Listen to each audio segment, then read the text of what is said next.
ఉద్యమంలో కవిత సహా అందరం కలిసి పనిచేస్తామన్నారు మాజీ మంత్రి బీఆర్ఎస్ నేత శ్రీనివాస్ గౌడ్.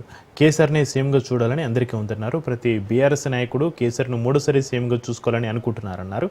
ఇక హరీష్ రావు, సంతోష్ రావు కేసీఆర్ను కంటికి రెప్లా కాపాడుకుంటున్నారని, పార్టీలో నెంబర్ 1 స్థానం కేసీఆర్ దేనని స్పష్టం చేశారు శ్రీనివాస్ గౌడ్. తెలంగాణ బాగుపడమే కేసీఆర్ ఆశ అని, కవిత ఆరోపణలు దురదృష్టకరమన్నారు. ఎవరిని ఏ రైతుని అడిగినా మొత్తం యూరియా గురించి మేము తిరుగుతున్నాం.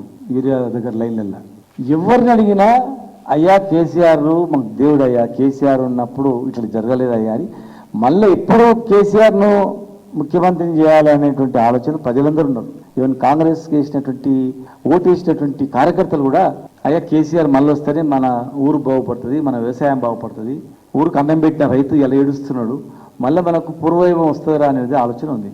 మొన్నటి వరకు వారు అందరం కలిసి ఉన్నాం. కేసీఆర్ గారి సైన్యంలో అందరం సైనికులకు పనిచేసినాం.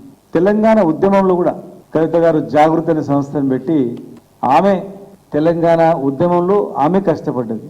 హరీష్ రావు గారు కూడా రాత్రి పగలు కేసీఆర్ గారు వెంబడే ఉండి కంటికి రెప్పలా కాపాడుకుంటూ వారు తెలంగాణ ఉద్యమాన్ని కాపాడుకున్నారు. తెలంగాణ వచ్చిన తర్వాత ఇచ్చిన బాధ్యతలు కూడా మా జిల్లాలో అక్కడే పడుకొని లేచి ఇరిగేషన్ ప్రాజెక్టులన్నీ కూడా కంప్లీట్ చేయించింది. ఉద్యమంలో ఆమె పాత్ర తప్పేం లేదు. ఆడబిడ్డగా ఆమె అవమానాలు ఎదుర్కొని ఇబ్బందులు పడ్డ ఉద్యమం నడిపించింది. కేసీఆర్ గారు ఎంబడి ఉంది.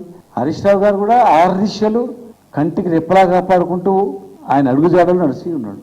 ఇవాళ మళ్ళీ ఎప్పుడు ఎలక్షన్ వస్తాయని ప్రజలు ఎదురు చూస్తున్నారు. ఇవాళ మేమందరం కూడా కేటీఆర్ గారు కానీ, హరీష్ రావు గారు కానీ, ఆమె కానీ, మేము కానీ, మేమందరం ఉద్యమంలో నుంచి ఉన్నాం. ఇప్పుడున్న వాళ్ళం అందరం కూడా మళ్ళీ కేసీఆర్ ముఖ్యమంత్రి కావాలని కోరుకున్నాం తప్ప కేసీఆర్ కాకుండా ఇంకెవరైనా ఎవరు కోరుకోలేదు. ఇలా ఎవరిని ఏ రైతుని అడిగినా మొత్తం